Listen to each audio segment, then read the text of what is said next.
Vamos começar, então?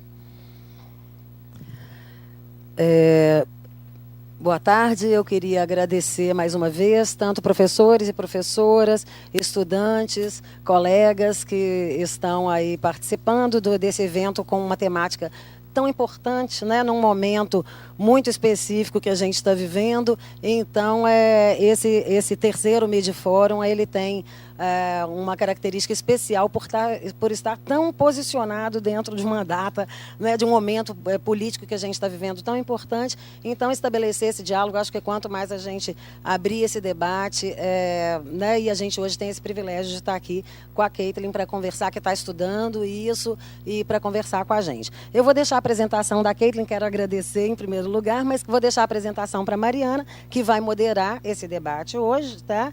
A Caitlin é professora do Departamento de Direito e a Mariana é professora aqui do Departamento de Comunicação em Publicidade e Propaganda e doutoranda em Direito lá no PPG de Direito em Teoria Geral do Estado, tá?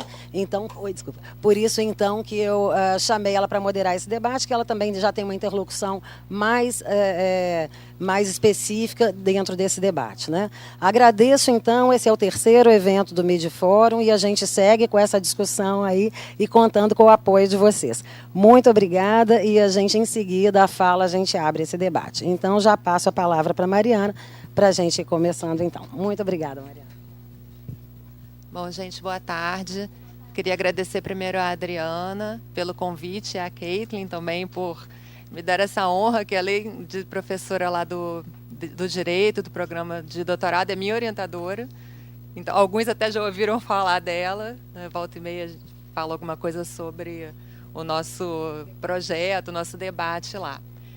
E aí, para começar, a Caitlin também é pesquisadora do Legalité, né? Acho que ela vai falar um pouquinho sobre isso. E aí eu já queria começar, Caitlin, te fazendo 3 provocações. A primeira delas é o que significa proteção de dados nesse nosso contexto, e principalmente nesse contexto de eleições. Além disso, né, como que o acesso à internet, às redes sociais, a popularização de Facebook também se insere nesse contexto de eleição e como que a gente consegue fazer essa ponte com democracia? É vantagem, é desvantagem, né, dissemina desinformação ou abre, né, a informação e a participação? Então, é só mesmo para dar um início na sua fala, um start. Muito obrigada. Bom, boa tarde a todos. Eu queria agradecer a Adriana e Mariana pelo convite. Eu acho que a PUC tem dessas vantagens, né? A gente está dentro de uma universidade, num campus único, e eu acho que a interdisciplinaridade, a transdisciplinaridade, eu acho que é fundamental. Então, às vezes, a gente tem professores aqui dentro dos departamentos que fazem pesquisas com uma temática muito semelhante. Aqui vocês têm um professor do jornalismo, que é o Arthur Ituaçu, que faz... A gente trabalha muito junto dentro dessa temática de fake news e democracia.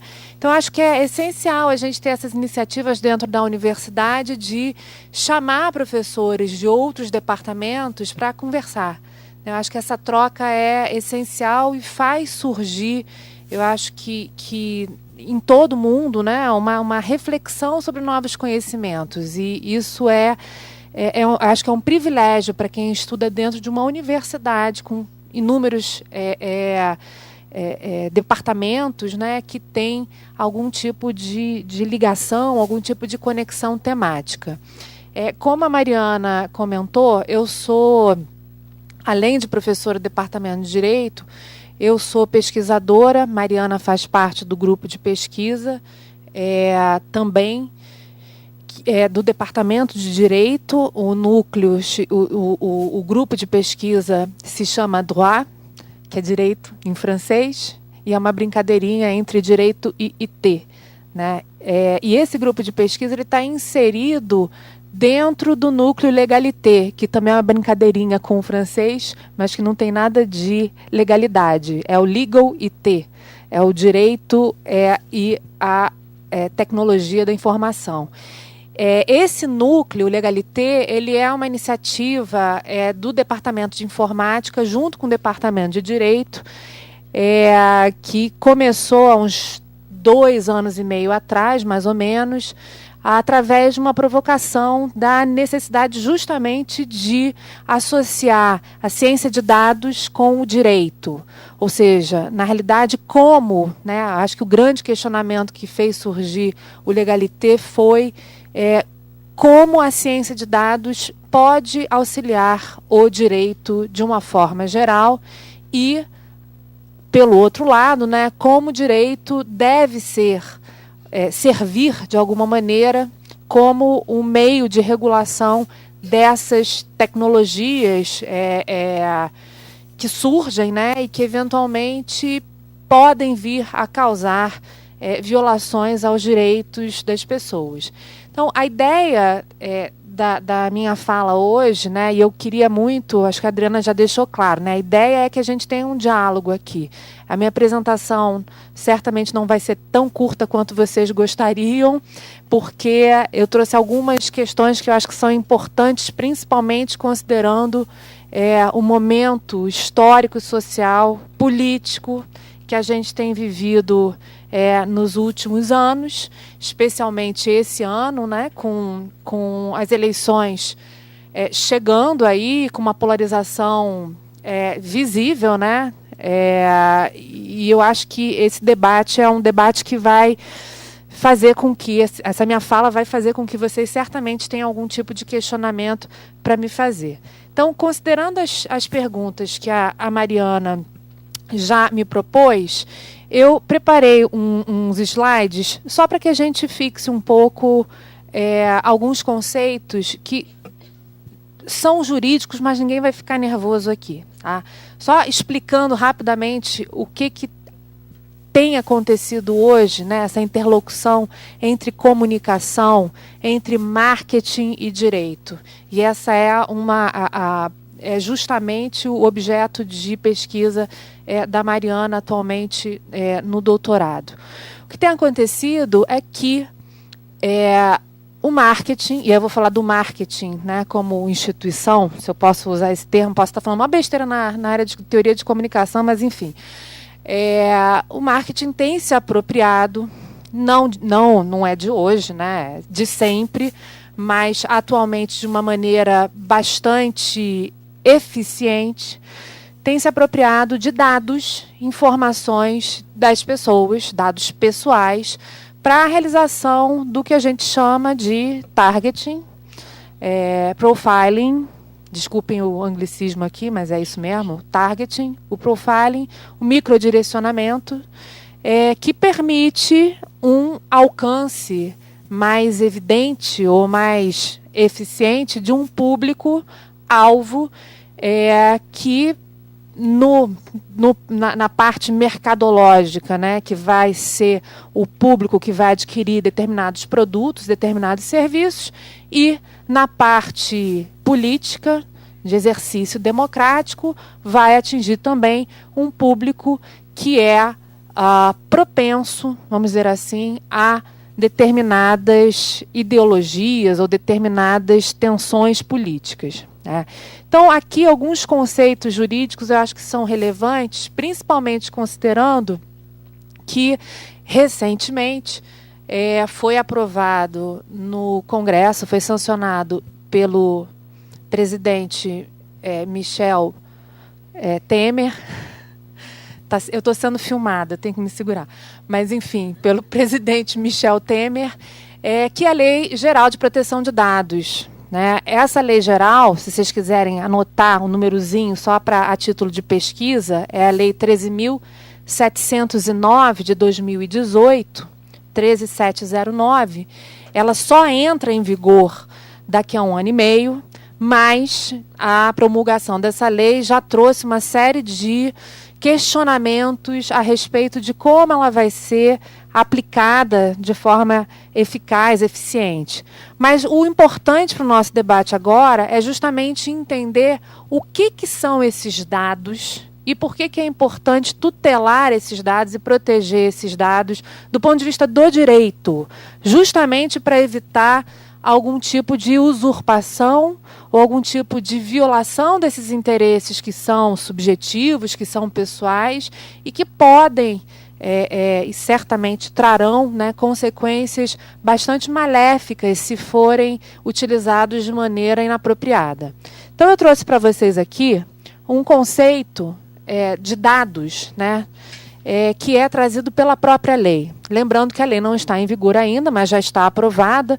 É uma questão de adaptação, né, da sociedade à interpretação da lei e à compreensão de como ela vai ser aplicada. Então, a lei geralmente ela é sancionada, ela é aprovada, a sociedade debate, né, o conteúdo dessa lei, e durante esse período, né, de reflexão da lei, esse período de reflexão da lei, ela é chamado de vacatio legis, né, o período de vazio, vamos dizer assim, legislativo, até que exista um amadurecimento sobre os conceitos, né, os princípios dessa lei.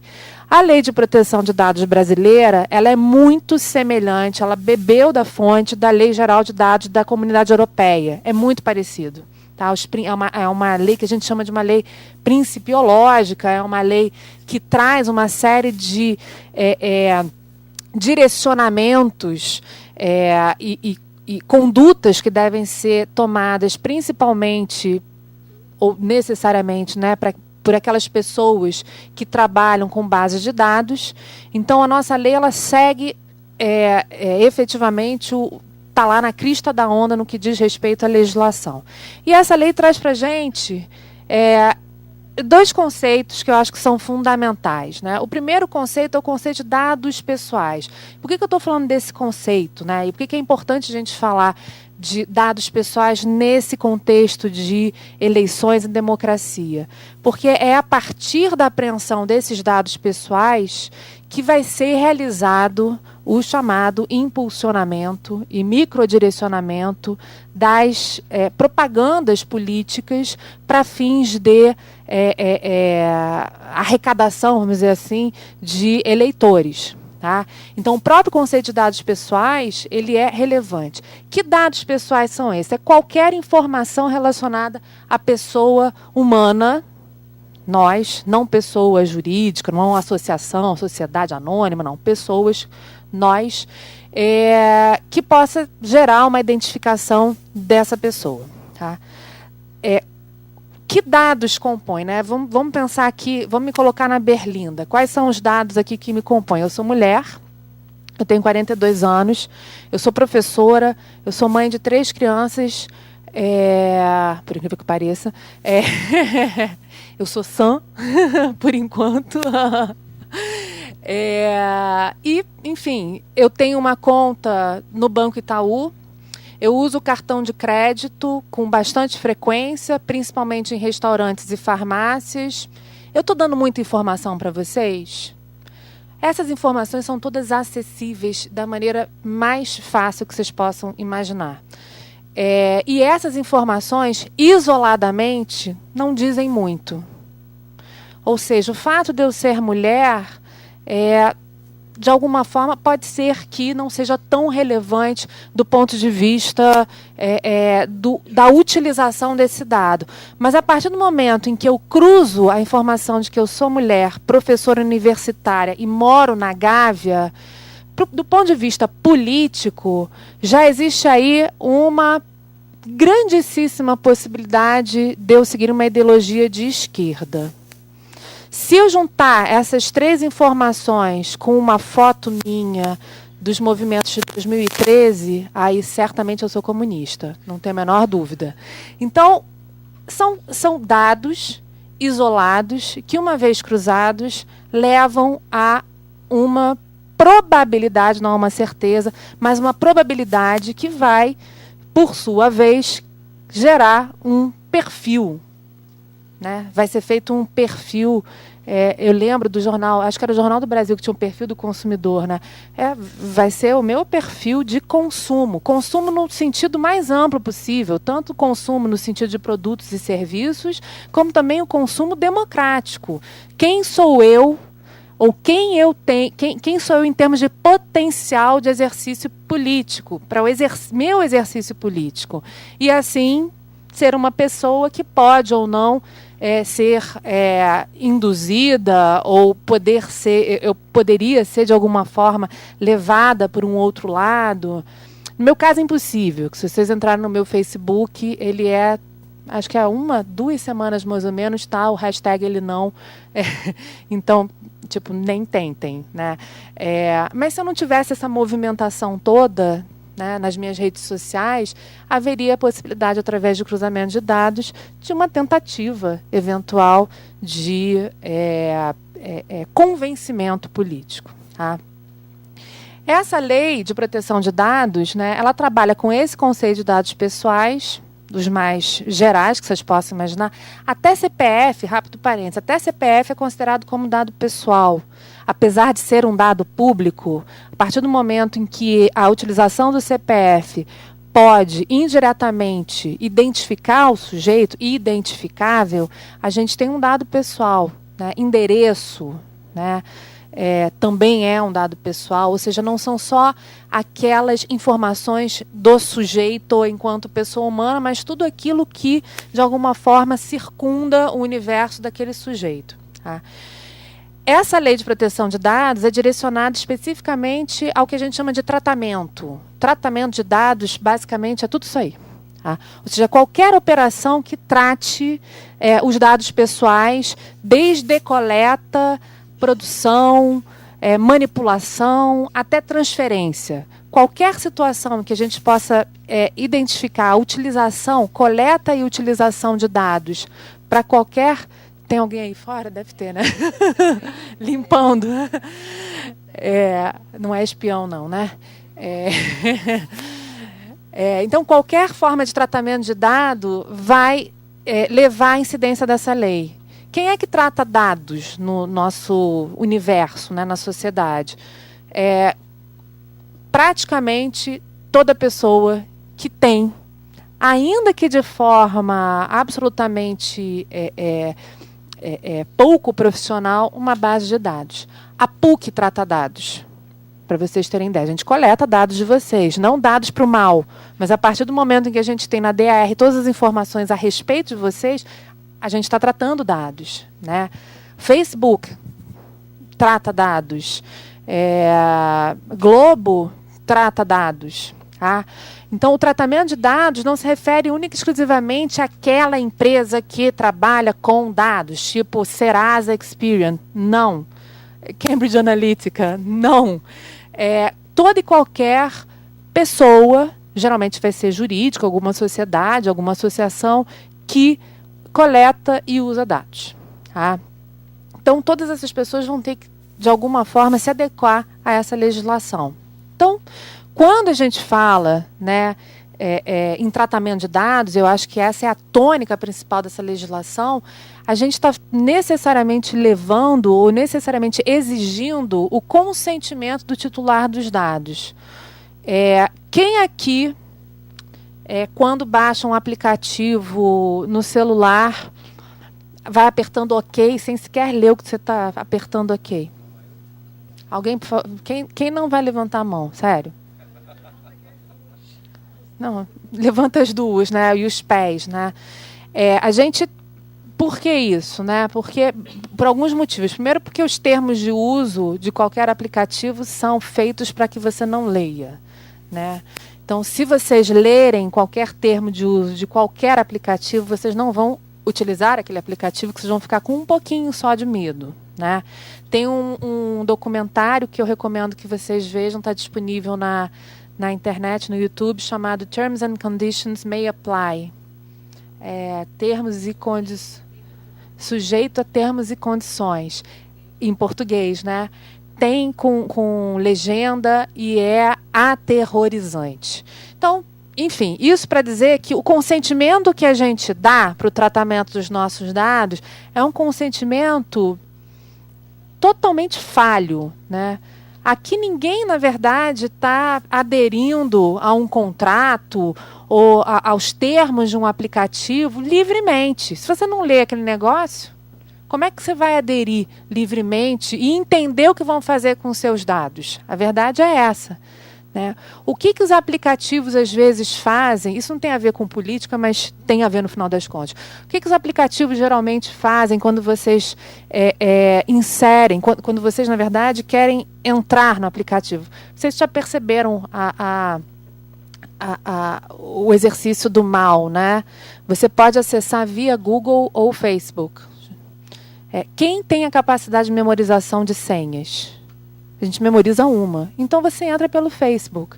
Quando você faz isso, você permite ao Facebook acessar os dados que você colocou naquele aplicativo e vice-versa. É uma troca de dados que gera, no final das contas, um profiling, um targeting, um microdirecionamento, troca de informações desses dados pessoais entre essas empresas, tá? Isso tudo é relevante? É claro que é. Quer dizer, se você tem que ter o consentimento, né, isso significa que o sujeito que vai entregar os seus dados, ele tem que expressamente dizer, olha, beleza, estou entendendo que você vai usar meus dados, estou de acordo, agora, você pode usar esses determinados dados, os outros não. Você pode considerar, por exemplo, um dado relacionado ao meu gênero, mas você não pode usar um dado relacionado à minha situação econômica, por exemplo, financeira.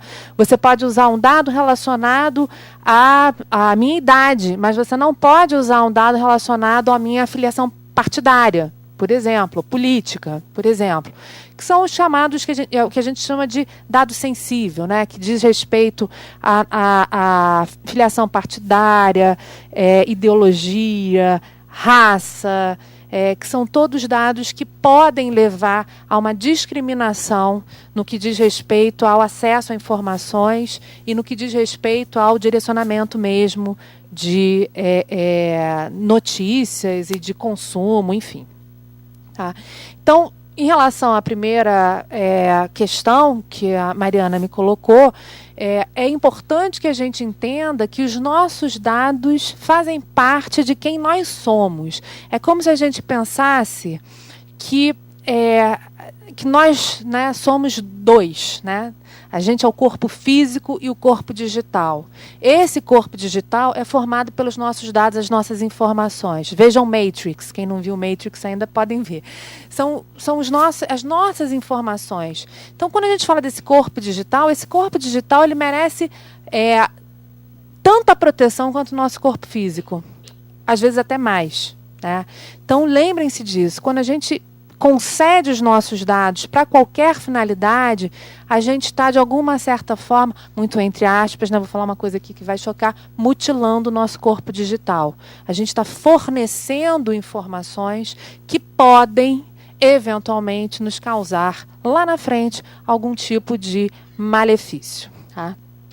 Bom, no contexto eleitoral brasileiro, é importante que se saiba que até 2017, a gente tem um código eleitoral, que é a Lei 9.504 de 97, se eu não me engano. Esse código eleitoral traz um monte de regras chatas, horrorosas, ninguém precisa ler. É enorme e é chato para dedéu. Do ponto de vista do nosso debate hoje, é importante que a gente saiba que até 2017 a gente não tinha, ou melhor dizendo, a gente tinha uma proibição do que a gente chama hoje de impulsionamento. Ou seja, a propaganda paga em redes sociais e na internet era proibida. Tá? Isso tudo diz respeito à revisão, à reformulação das políticas partidárias, que a gente teve há pouquíssimo tempo atrás, e da questão de financiamento de campanhas políticas, né? Financiamento privado, particular. Hoje a gente tem o crowdfunding. O João Willis está fazendo um crowdfunding super interessante. Ou seja, né, doações individuais de pessoas físicas para fins de financiamento de campanha. Então, a partir de 2017, tornou-se possível essa chamada propaganda paga. Antes não era. Tá? E aí, imaginem vocês que em 2017 isso torna possível, em 2018 a gente tem uma eleição e a gente tem uma estatística que acredito eu, um pouco tenebrosa, a de que 58% dos brasileiros acessam a internet via Facebook. A partir do momento, eu acho que essa estatística já deve ter aumentado hoje, provavelmente. Essa estatística é de uns 2 ou 3 anos atrás. Tá? Isso significa que a grande maioria das informações que são colhidas pelas pessoas que acessam a internet vem através de redes sociais. Aqui a gente tem um primeiro probleminha em relação às redes sociais, que é o fato de que nós todos vivemos numa bolha. Né? As redes sociais trabalham, e os motores de busca, né, vou falar especificamente do Google, trabalham com filtros bolha. Né? O que significa isso? Você tem direcionamento de conteúdo de acordo com o perfil que foi realizado pela apreensão dos seus dados pessoais. Então é engraçadíssimo, se não trágico, quando nas eleições passadas para prefeito do Rio de Janeiro, eu tinha certeza absoluta que o Marcelo Freixo ia vencer pelos feeds do meu Facebook. Por que será? Porque você vive numa bolha. Né? Ou seja, os seus amigos são as pessoas, né, os seus amigos do Facebook, são todos falsos, by the way, mas seus amigos do Facebook são as pessoas que pensam como você, porque justamente, né, existe esse direcionamento, esse filtro bolha que é gerado dentro daquela rede social. O problema democrático disso, do exercício democrático, é que o sujeito que vive a vida dentro de uma rede social não tem contextos, geralmente agora falando politicamente, não tem contextos políticos diferentes, visões diferentes. Vive efetivamente numa bolha, imaginando que está, né, presente a um entendimento, por exemplo, majoritário politicamente, quando na realidade não é bem isso. Realmente está dentro da bolha, né, da sua própria bolhazinha. Né? Um exercício ilícito de desobediência civil que eu recomendo a vocês é a criação de um perfil falso no Facebook, que não é permitido pelos termos de uso do Facebook, não é permitido, mas criem um perfil falso exatamente oposto a quem vocês são. Né? E vocês vão ver a diferença de conteúdo que vocês vão acessar uma vez criado esse perfil falso. Então eu vou ser um homem adolescente, de extrema direita, enfim.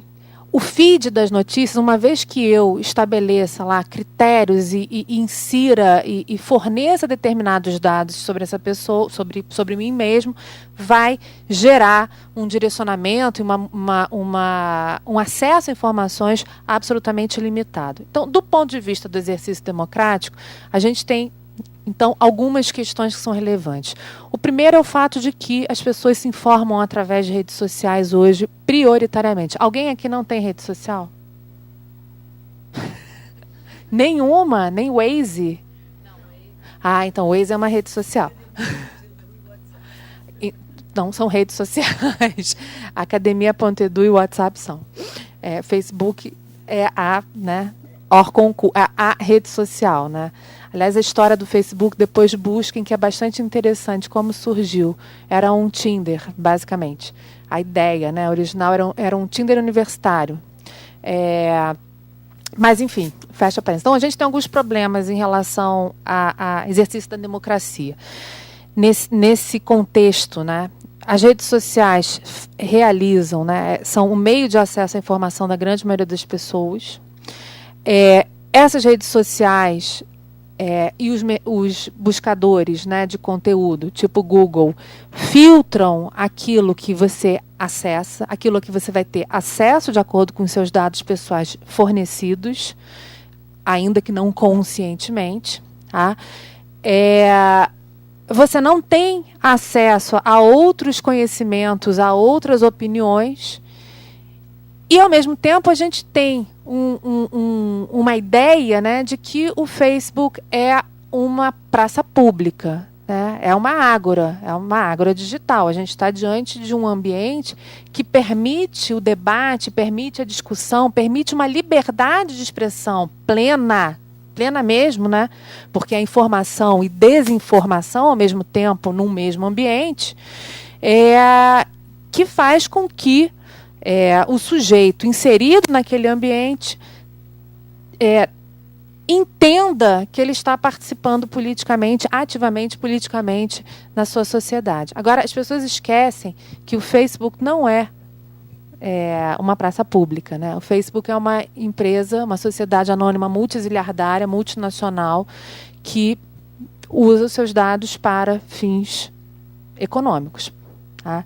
Agora, o que tem acontecido, feita essa rápida digressão em relação à rede social, o que aconteceu no contexto eleitoral, então? Então, a partir de agora, é possível o chamado impulsionamento. Tá? O impulsionamento da propaganda eleitoral funciona da seguinte forma.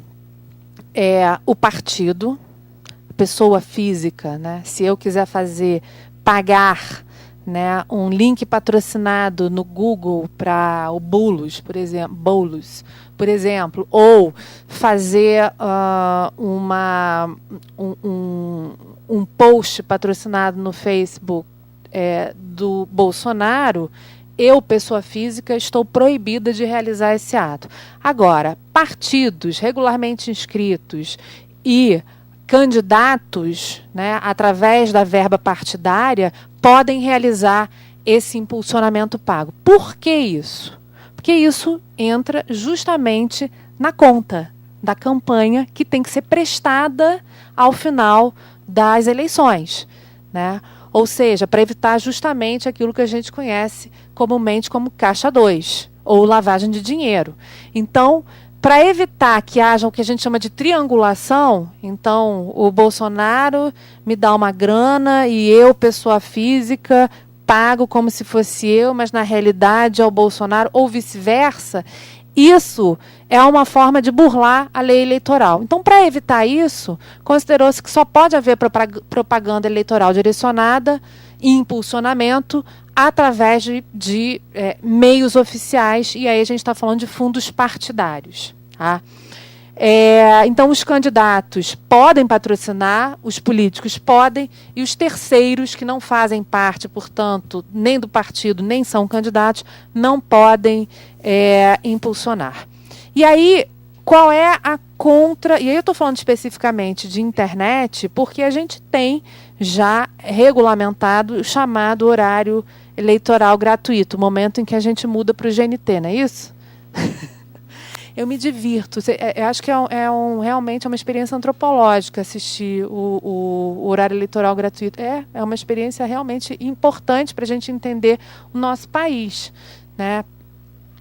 E ficar, às vezes, um pouco aterrorizado. Mas a gente já tem uma regulação específica para as mídias tradicionais. Né? A gente tem a regulação específica para a televisão, regulação específica para a mídia impressa. A internet é que, através de uma legislação do ano passado, é que teve uma modificação do Código Eleitoral, da lei eleitoral, para permitir esse chamado impulsionamento. Tá? Qual é a diferença, então, né, do horário na televisão e do impulsionamento no Facebook? Praticamente nenhum. A televisão vem escrito ali, né, propaganda eleitoral gratuita, né, tem um asterisco ali em cada uma das campanhas, tem regras específicas. Né, então, se você, por exemplo, faz a publicidade de um candidato à presidência, ao mesmo tempo você tem que indicar quem é o vice-presidente, quem é o partido, qual é a coligação partidária. Tá? Se você está fazendo propaganda de um senador, você tem que indicar quem é o presidente, quem é o vice-presidente, qual é o partido, coligação partidária. Tem todas as regras específicas, inclusive de diagramação, enfim. Qual é a diferença, então, principal? É que no Facebook, ou no Google, ou em qualquer outra rede social, o Instagram, por exemplo, tem muito isso, aparece embaixo, né, da propaganda impulsionada a informação de que é propaganda eleitoral. De duas formas. Ou a indicação da palavra patrocinado, quando a gente está diante, por exemplo, principalmente, né, de direcionamento para produtos e serviços pagos, né, mercado de consumo propriamente, e no caso da propaganda eleitoral impulsionada, através da indicação, propaganda eleitoral permitida pelo artigo 57A da Lei 9.504/97. Vocês podem dar uma olhada aí se vocês foram alvos, né, durante a pré-campanha eleitoral. Eu recebia o tempo todo no Facebook e no Instagram uns anúncios, né? Que engraçado, eram sempre dos candidatos que eu estava propensa a votar. Por que será? Eu nunca recebi um impulsionamento do Bolsonaro, nem do Alckmin. Por que será? Do Amoedo até recebi, mas aí tem uma explicação, porque meu marido entrou no meu Facebook, mas tudo bem. Mas nunca recebi. Por quê? Dados. Os dados que são coletados, a formação do meu perfil e a indicação daquele impulsionamento. Então, isso é permitido. Isso gera um impacto democrático? Claro que sim. Evidentemente que sim, porque você está acessando um conteúdo de forma passiva, não mais ativa. Você está acessando um conteúdo de forma passiva no momento em que você está vendo a foto das férias da sua tia no Havaí. Então, por mais que exista essa passividade, o impacto, né, no seu exercício democrático, de fato, existe ali no momento em que você recebe aquela informação, aquela propaganda eleitoral específica. Tá? Aqui, a gente tem, então, na Lei 9.504, o conceito de impulsionamento, nesse artigo 57, e nessa resolução de 2017, que alterou o Código Eleitoral, no artigo 24, vem especificamente essa permissão do chamado impulsionamento por partidos políticos, coligações e candidatos e seus representantes. Aqui, eu trouxe um exemplo para vocês, não sei se vocês conseguem, obviamente que eu não botei o candidato aqui, porque fica chato pra caramba, mas eu botei um exemplo de consumo. Tá? Quando vocês entram, isso aqui é um exemplo do Facebook, tem outro do Instagram, que eu não coloquei aqui porque ficava muito, muito grande a informação. Quando vocês entram, quando vocês recebem qualquer informação que é patrocinada ou que é regulada pelo Código Eleitoral, se vocês clicarem do lado direito do post, né, tem 3 pontinhos, vocês vão ter ali uma perguntinha. Se vocês quiserem ver agora, vocês podem fazer isso. Tem uma perguntinha ali. Por que eu estou vendo isso? Né? Ou por que eu estou vendo esse anúncio, né? E aí existe uma pequena explicação mínima, né? Às vezes não tão relevante. Isso aqui é o chamado racionale, tá? Que o racionale nada mais é do que a indicação de pequenas, de alguns dados que foram utilizados para fins de direcionamento, tá? Então, aqui, por exemplo, vocês estão vendo aqui a Lola Moda, né, que eu nunca ouvi falar na minha vida, mas a Lola Moda quer alcançar mulheres na faixa de 18 a 54 anos de idade que moram no Brasil, tipo eu. Tipo eu. Tá? Mas, óbvio que isso é o racionale. Se a gente for verificar o código ou o chamado algoritmo, que é utilizado para fins de patrocínio ou de link patrocinado ou direcionamento, vão ter outras informações relevantes minhas que foram utilizadas pelo Lola Moda. Por exemplo, eu curti a revista Marie Claire, ou eu gosto curti lá o perfil lá da Animale, não sei. Esses dados, eles são cruzados para chegar à informação que levou a esse microdirecionamento. Se do ponto de vista comercial isso já é feito há muito tempo, do ponto de vista político, isso começou a ser feito a partir do momento em que foi liberada a propaganda eleitoral. O raciocínio, a forma é exatamente a mesma. Se utilizam esses dados, cruzam-se os dados e chega-se a um perfil que seria adequado para fins da propaganda. É claro, aí vocês vão pensar, mas do que adianta fazer um perfil e fazer uma propaganda, perfil meu, que é absolutamente perfeito, e fazer uma propaganda de um candidato que eu já vou votar? É porque existe o perfil do indeciso. E o Facebook sabe quem é o indeciso. As redes sociais sabem. Sabe quem é o indeciso? Só para você ter ideia, acho que foi a Mariana que me mandou isso, do escrever e apagar. Foi. Se você escreve seríssimo. Se você está escrevendo lá, você está enlouquecido, enfurecido, né? Aí o exercício de colocar, terapêutico de colocar a fúria para fora é escrever. Então você está lá 15 minutos digitando um textão no Facebook, aí você lê e fala, exagerei, já botei para fora, pronto, já fiz a minha terapia, você vai lá e apaga. Você é um indeciso. O Facebook, não estou brincando, o Facebook utiliza esse dado do tempo de escrita, do tempo de digitação e se o post foi ou não divulgado para identificação de uma pessoa indecisa. Essa informação da pessoa indecisa vai ser utilizada pela propaganda eleitoral. Então você vai receber, vai parecer que você é meio esquizofrênica, mas você vai receber propaganda eleitoral de absolutamente todos os candidatos à presidência e você vai achar normal, tipo propaganda eleitoral gratuita. Não, não é. É porque você é um ser humano indeciso. Tá? Então, esse é um dos elementos que é utilizado para fins de perfil. O microdirecionamento, né, que é a identificação através desses dados, né, do perfil do sujeito para fins de propaganda eleitoral, às vezes é realizado, na grande maioria das vezes, é realizado através de bots, robozinhos.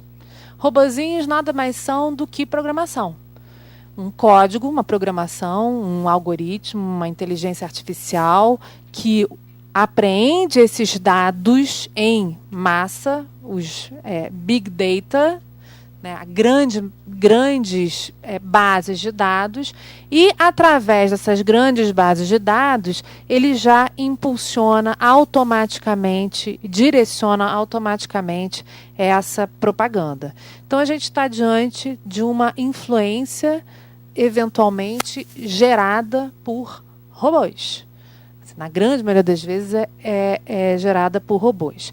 E aqui a gente tem um problema, esse é o problemaço, e aí respondendo à terceira pergunta da Mariana, que eu acho que é o problemão que a gente tem da democracia.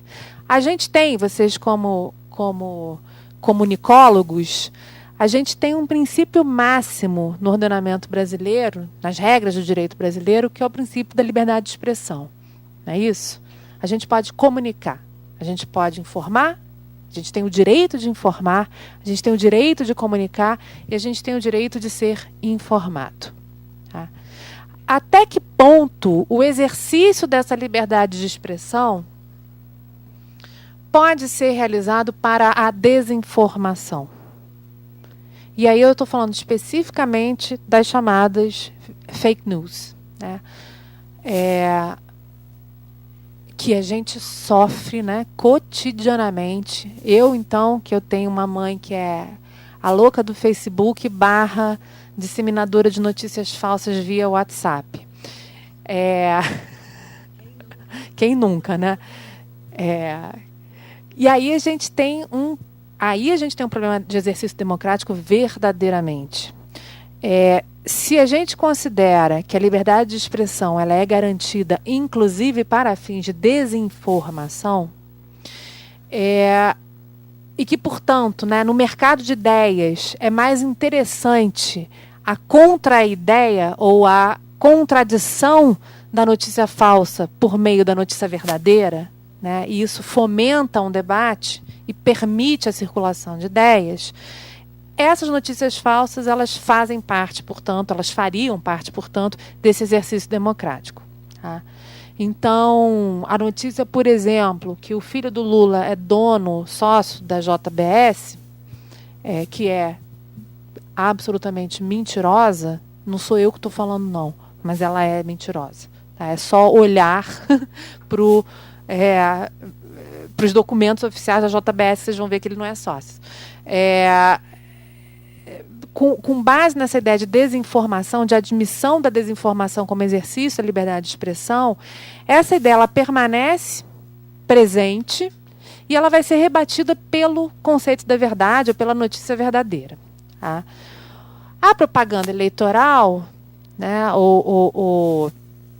a comunicação política, né, ela não funciona muito bem assim, não. É permitido, é possível, inclusive sob pena de responsabilização do site que divulga a notícia, né, a remoção do conteúdo que não é verdadeiro e que dolosamente foi inserido naquela rede social, na internet de uma forma geral, como meio de desinformar. Tá? Então, é claro, o Facebook, por exemplo, não vai fazer isso de uma maneira automática. Ele tem que ser provocado para a retirada daquele conteúdo de desinformação. Só que não sei se vocês lembram, quando teve a eleição norte-americana, adolescentes da Iugoslávia, de Montenegro, enfim, da Macedônia, muito bem, da Macedônia, fizeram uma fabricazinha de fake news, né? Descobriram uma mina de dinheiro. Então a galera de 16, 17 anos estava lá. Né? Cada fake news que rolava, que você faria, nós, né, vamos sentar, quebrar a cabeça para construir uma história, eles geravam em segundos. Então eram 100 fake news a cada segundo, bombando no Twitter, no Facebook, no Instagram, onde quer que seja que pudesse ter acesso àquela desinformação. Tá? O uso de robô para a disseminação de fake news não é também novidade. Isso já existe há bastante tempo. Agora, o fake news político é a primeira vez que a gente está passando por um processo eleitoral em que existe a possibilidade da utilização de bots para a disseminação de fake news. Então, se tem no Facebook, o Facebook não vai tirar isso. Eles até têm uma iniciativa de identificação de perfis que são falsos ou que são automatizados para evitar a disseminação de notícias, mas eventualmente eles não pegam todo mundo. Então tem que ter exatamente, tem que ter uma provocação por parte daquele que se vê atingido pela notícia falsa, fantasiosa, para a retirada daquela notícia.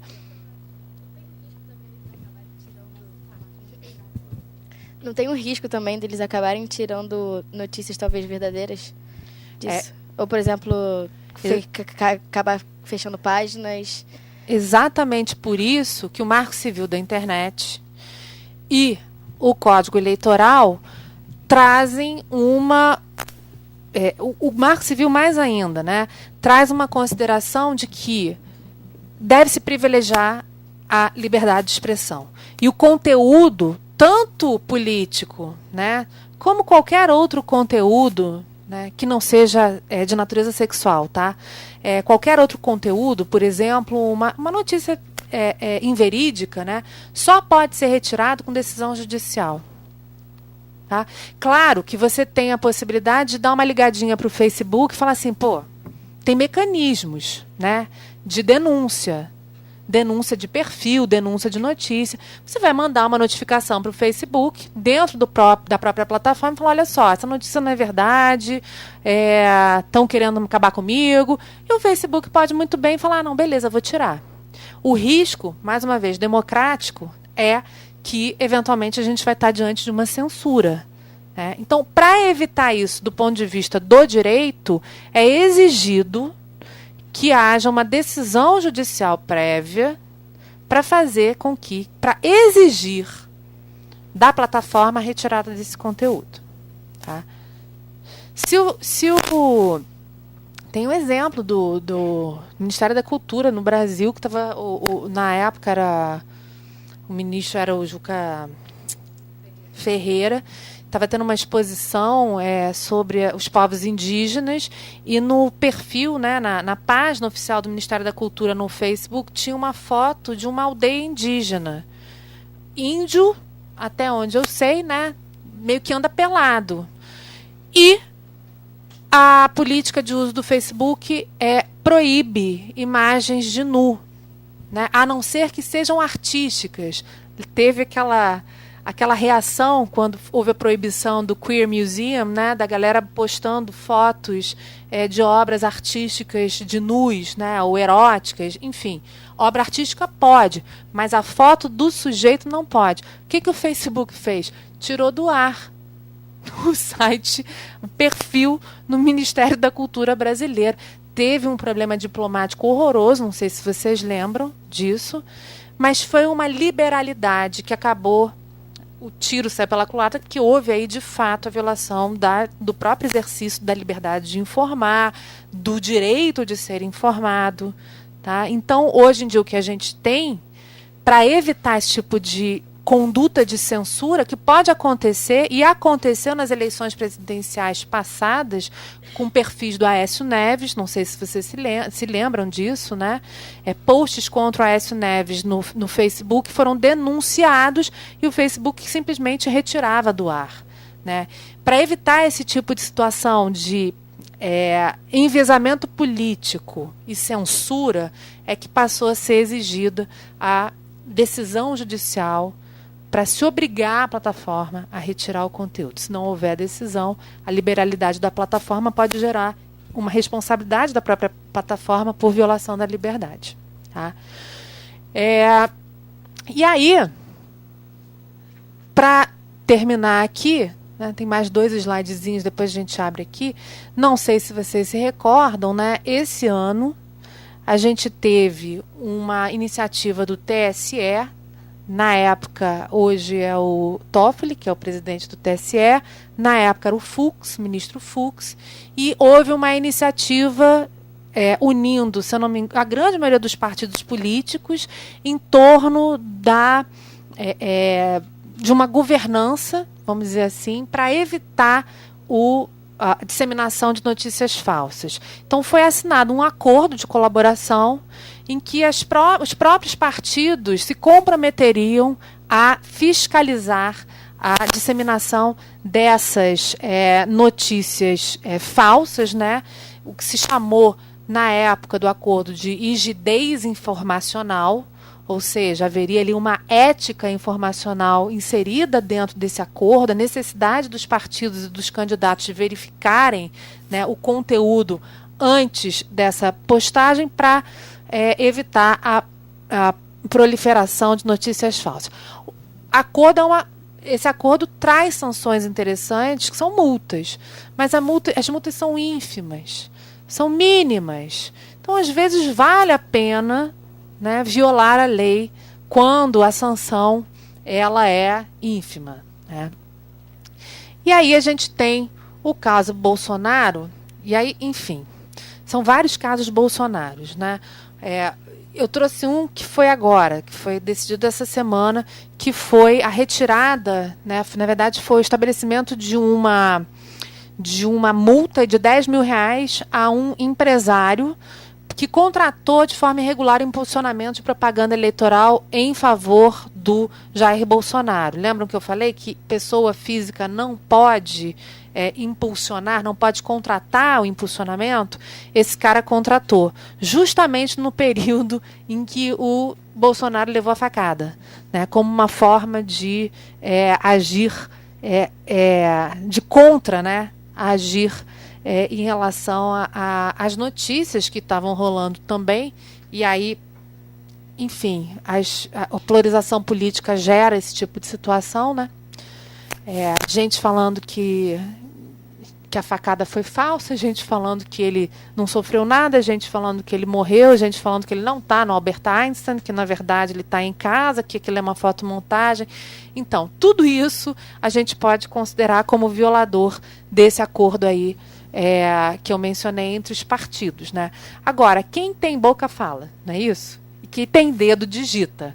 Então, as notícias falsas e o direcionamento, o impulsionamento, não, mas o direcionamento, o microdirecionamento de informações existe e vai continuar existindo muito provavelmente nas próximas eleições. O que a gente tem que tomar cuidado do ponto de vista de um exercício democrático sadio no que diz respeito às eleições? De receber, quando recebemos uma determinada informação, verificar a rigidez dessa informação antes de repassar. Existem instrumentos hoje, sites na internet, que já fazem a verificação se aquela informação é verídica ou não. Né? eu posso dizer um que eu uso o tempo todo, que é o boatos.org, né? Eu vou lá, colo, pá, eu sou a louca do WhatsApp, ao contrário, né? As pessoas começam a me mandar notícia, a chata começa a mandar a contra-notícia, dizendo é falso. Mas essa conduta é uma conduta também de exercício democrático. Você identifica a notícia e você gera um constrangimento no sujeito que te encaminhou, né? E quem sabe esse constrangimento gera uma onda reversa que faz com que essa notícia deixe de ser repassada. E a importância é essa, né? Acho que a importância não é nem você tolir a desinformação, mas é você fazer com que a desinformação não siga, né? Através dessa contra-informação, dessa identificação da notícia como sendo falsa. Já temos agências e mais agências que fazem essa verificação. A Globo, interessantemente, aderiu a isso. Não sei se eu confio, se eu não confio, mas aderiu a essa iniciativa da fake news. Então, gente, basicamente a ideia era levantar essas questões, ou seja, ficarmos cientes de que os nossos dados estão sendo utilizados para direcionamento de propaganda, para impulsionamento e microdirecionamento de propaganda eleitoral, e que eventualmente a gente não tem acesso a todas as informações que poderiam, de alguma forma, trazer para a gente uma maior consciência política, um exercício democrático mais eficiente, né? Quem aqui já leu o programa de governo dos candidatos? Quem já? Todos. Não. Ler o programa do candidato em quem eu vou votar não vale. Pô, aí não vale. Quero ler todos e ter críticas relevantes aos programas. Você leu todos? Tem uma tabelinha assim. Comparativa, Você leu? Ótimo. Não, comparativo está valendo. Então, tá valendo. O slidezinho com a comparação está valendo, tá? Mas a gente está num ambiente universitário com estudantes de comunicação, né? Pensem no universo que a gente conhece. Por que a minha tia vai votar no Bolsonaro? Porque ela não lê notícia. E ela só é informada sobre os benefícios que o Bolsonaro traz para o nosso país através do filtro bolha dela, do Facebook. Então, realmente, o Bolsonaro é o representante de Jesus Cristo na Terra, pelas notícias que ela lê no Facebook dela. Tá? Então, a gente tem que sempre refletir sobre essas influências que a gente sofre pelos próprios dados que a gente fornece. Tá? Então, gente, basicamente era isso que eu queria conversar com vocês. Estou aberta aqui para perguntas e vamos ficar menos aterrorizados ou mais aterrorizados, a depender das perguntas que serão feitas. Obrigada, gente.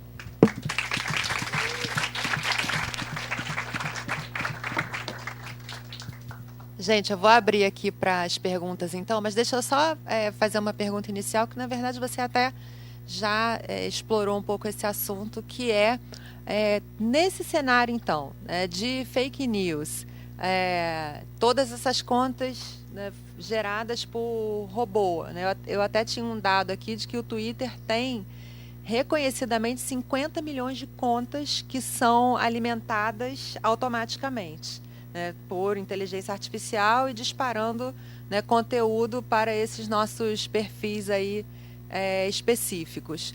Nesse cenário, além de se informar, além de checar os sites de boato, como é que a gente faz para ampliar o debate democrático e para se proteger dessa avalanche de informação? Já essa pergunta é a pergunta de $1 milhão, né? Porque existem algumas iniciativas dentro das próprias plataformas, das próprias redes sociais, para pegar robô, né? Alguns institutos de tecnologia, o ITS aqui no Rio de Janeiro, que é o Instituto de Tecnologia e Sociedade, estava desenvolvendo um aplicativo que era o Pegabot, que justamente identificava no momento em que a notícia é veiculada, né, que aquela notícia foi encaminhada por um robô e não por uma pessoa, né, e não por um sujeito que está encaminhando a notícia, mas foi uma notícia que foi gerada, que foi construída por um robô. Eu acho que a gente tem um trabalho de educação que tem que ser realizado. né? Educação, ou seja, infelizmente a gente vai entrar numa era da desconfiança, não da confiança. E essa educação para desconfiança, por mais triste que possa parecer, ela vai ser necessária. Ou seja, se antes a gente via, né, eu nunca, mas se antes a gente via um jornal nacional e acreditava piamente no que estava sendo falado, hoje a gente tem que desconfiar de absolutamente qualquer informação que a gente receba via redes sociais. E realizar, eu acho que por isso que é uma questão de educação, realizar cada um de nós essa função de verificador da legitimidade daquela notícia. E um exercício também de cidadania que é do desmentir. Ou seja, uma vez reconhecida aquela notícia como sendo inverídica, disseminar, né, esse reconhecimento. Não é verdade. Se cada um de nós realiza, né, esse ato, a gente vai estar protegendo a liberdade de expressão, a gente vai estar evitando a censura e a gente vai permitir o acesso maior à informação. Mas isso passa, eu acho que necessariamente por não só pelo uso da tecnologia para identificação de robô, por uma postura institucional de governança das plataformas para fins de impedimento da utilização dessa tecnologia, tá? Como vai ser feito isso? Certamente existem técnicas para fazer isso, e um exercício, né, de uma educação, né, o fomento de uma educação digital, infelizmente, da desconfiança. Ou seja, desconfie do que você lê, identifique, verifique a legitimidade daquela notícia. Acho que a gente está nessa sociedade, infelizmente, né? Eu sou de uma geração que não nasci com a internet. Eu peguei a internet na PUC, em 94. Fui a primeira dos meus amigos de turma a ter e-mail. Pra vocês terem ideia, gente. E-mail, aquilo que vocês não usam mais para se comunicar. Então, você tem que mudar a forma através da qual você se relaciona. Hoje todo mundo se relaciona através da rede social. Essa desconfiança vai ter que ser embutida na educação das crianças. Triste, né? Triste, mas é necessário.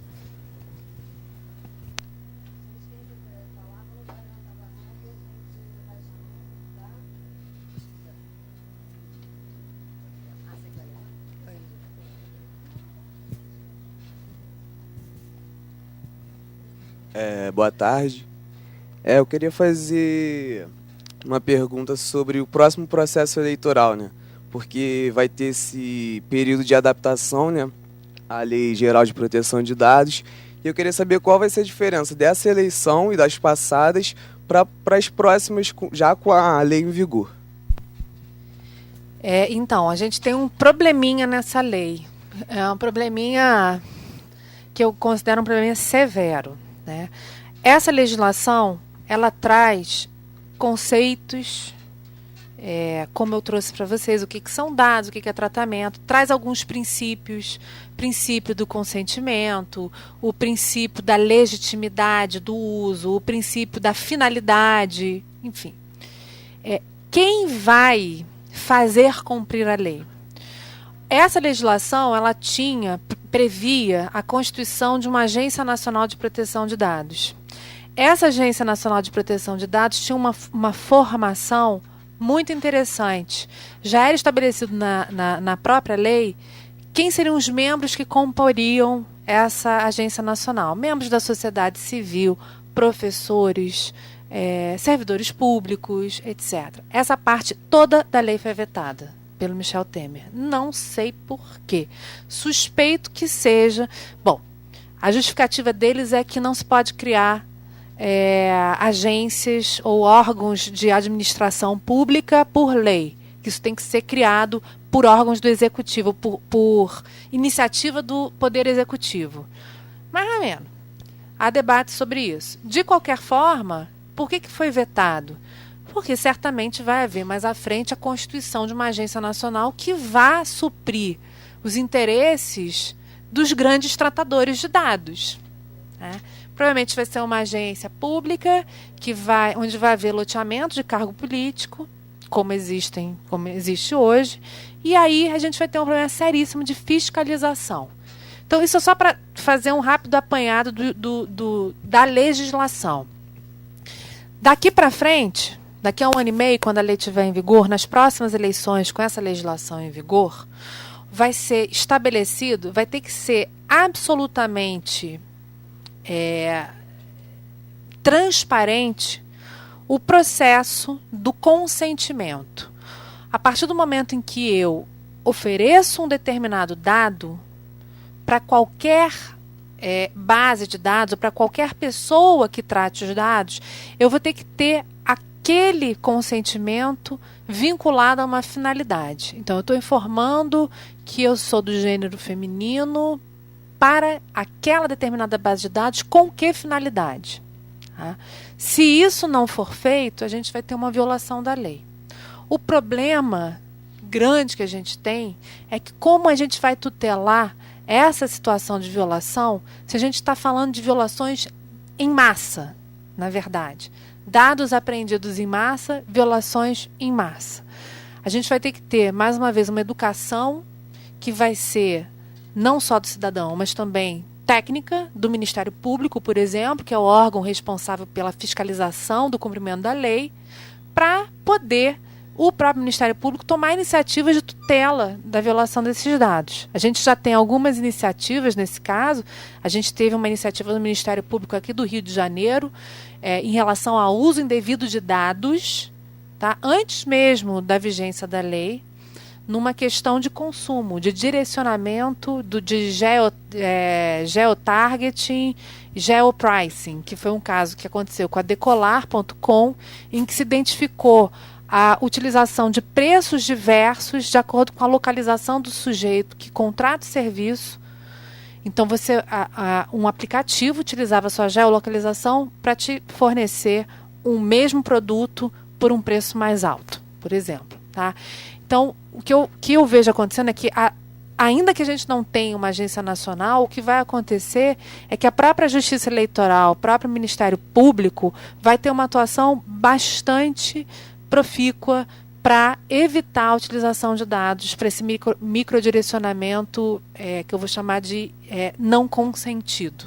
Né? Eu tenho que consentir que aquele dado pode ser usado para fins de campanha eleitoral. Tá? Isso vai ser muito difícil do ponto de vista cultural. Né? A gente que já tem o hábito de dar sim, ok, aceito para absolutamente tudo, a gente vai ter que ter mudar um pouco esse chip para compreender que o nosso consentimento vai ter que ser um consentimento qualificado, com uma leitura prévia, para o entendimento da finalidade, da utilização daqueles dados, senão não vai adiantar, não vai ter muita presteza aí.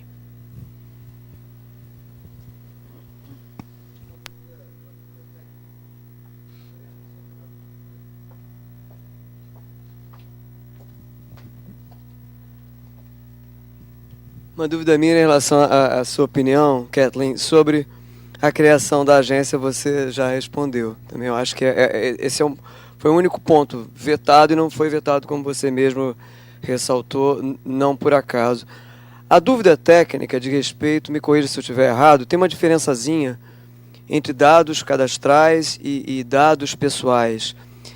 Quer dizer, isso também me parece algo um tanto quanto um terreno movediço, né? O que é cadastral, o que é pessoal, o que é sensível, portanto, o que está sujeito exatamente. Então, a gente tem a maior controvérsia em relação a isso, e esse é um dos pontos que está sendo debatido pelos estudiosos, né, da lei, para distinguir, né, ou para saber se deve ser distinguido o que é dado cadastral do que é dado pessoal.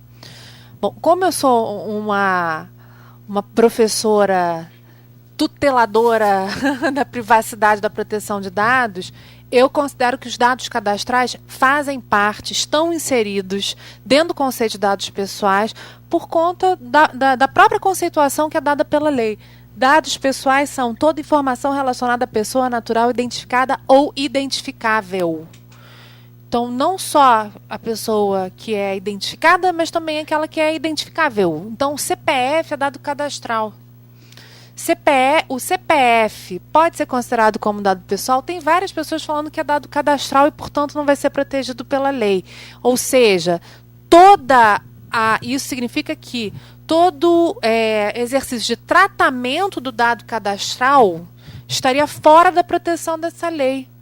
Mas, gente, se pelo CPF eu consigo acessar, por exemplo, dados da Receita Federal, será que eu não estou, ainda que eu esteja falando tradicionalmente de um dado cadastral, eu não estou acessando um dado que é pessoal?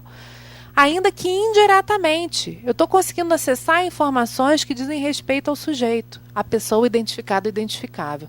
Então, eu sou favorável a um conceito ampliado de dados pessoais para abarcar também esse conteúdo tradicionalmente aliado à ideia de dado cadastral.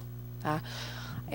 Os dados sensíveis são dados que não podem ser tratados, não podem ser coletados, porque eles geram discriminação informacional. Essa que é a questão. Então, dados relacionados, por exemplo, com raça, podem gerar um déficit informacional ou um acesso diferenciado para o mal, né, de produtos e serviços, justamente porque se identifica o sujeito como sendo, por exemplo, negro. Questões religiosas, né, dados relacionados à religião, à filiação partidária, filiação sindical, são dados sensíveis porque, uma vez identificado, uma vez concedido, pode gerar um tratamento discriminatório. Discriminatório em relação à própria informação, direcionamento da informação. Não sei se eu te respondi. Não, respondeu. Posso emendar aqui só mais uma, depois eu passo? Desculpa, já vou te passar. Só para aproveitar aqui o microfone. Obrigado. Saindo um pouquinho do contexto político, embora isso também possa ter uma aplicação, uma extensão ao contexto político, pensando na parte da regulação da publicidade, porque esse é um ponto também, digamos... Essa é a tese da Mariana. É a tese da Mariana, digamos um tanto quanto sensível. A gente tem visto aí ultimamente, não só a partir do Marco Civil, mas a gente tem visto aí alguns esforços, né, nesse sentido de regulamentar melhor, porque, por exemplo, aquilo que a publicidade paga e que vem identificável e que passa por esses filtros e tal, por esses algoritmos e é identificável, ok. Mas aquilo que não é identificado e é, digamos, subliminarmente passado como um comentário, uma opinião, mas que no fundo tem essa essência de propaganda, né? Como é que é a legislação, como é que a gente pode caminhar, se a gente está caminhando para também ter uma etiqueta nos direitos e deveres relacionados aos usos nas plataformas digitais, né? Como é que a gente também pode caminhar nesse sentido, né? E eu lembro que não é assim tão simples, porque, né, como a internet, às vezes aquele conteúdo ali está submetido a uma regulamentação numa praça, mas sai dali, vai para outra praça e, portanto, a coisa muda de figura. A gente tem um problemaço que a Mariana vai resolver na tese de doutorado dela. É um problemão. Porque a gente não tem uma regulação... Quer dizer, a regulação que existe hoje é a autorregulação, né? Que é corporativista, de alguma forma, né? Eu acho que a gente poderia pensar numa forma de regular a publicidade na internet através da identificação que, de fato, se trata de uma publicidade, né? Seja através do uso das hashtags, que a gente já vê, né, publi e ad, seja através da própria identificação da plataforma, que se trata de direcionamento, que se trata de patrocínio, que se trata de algo que foi pago para que você acesse. Ou seja, eu acho que quanto mais transparente for, pelo menos do ponto de vista do sujeito que está recebendo aquela informação passivamente, pelo menos ele está sendo comunicado da metodologia. Tá? Agora, é claro, né, você tem casos dos digital influencers. A minha filha quer ser esse negócio. Eu falei, não, tudo bem, beleza, vai dar dinheiro, tá ótimo. que realmente fazem publicidade e induzem o consumo de produtos e serviços, atingindo uma parcela que eu considero vulnerável, absolutamente vulnerável, que são os jovens, crianças. Jovens nesse sentido, né? Crianças e adolescentes, né?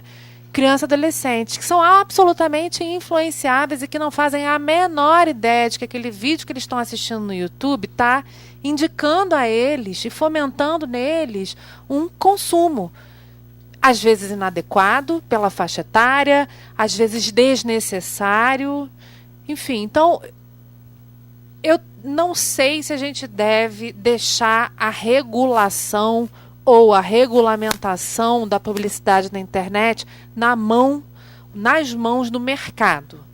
Eu acho que a gente tem que pensar em como serão realizados, né, ou como serão atingidos, melhor dizendo, como as técnicas de publicidade e marketing atuais devem ser limitadas de alguma maneira pela própria tecnologia para evitar esse consumo passivo, né? Essa forma passiva de comunicação mesmo. A minha irmã é publicitária, formada aqui na PUC. Vou fazer uma propaganda para ver se vocês se animam. Minha irmã é diretora de planejamento estratégico da J.W. Thompson. Hoje ela trabalha em Londres. Ela é responsável pela Avon na América Latina. Avon. Então, e ela estudou aqui. Então, lembrem-se disso. Há sempre esperança. E conversando com a gente, né, Mariana? Ela veio aqui no Brasil, ela sentou para conversar com o nosso grupo de pesquisa.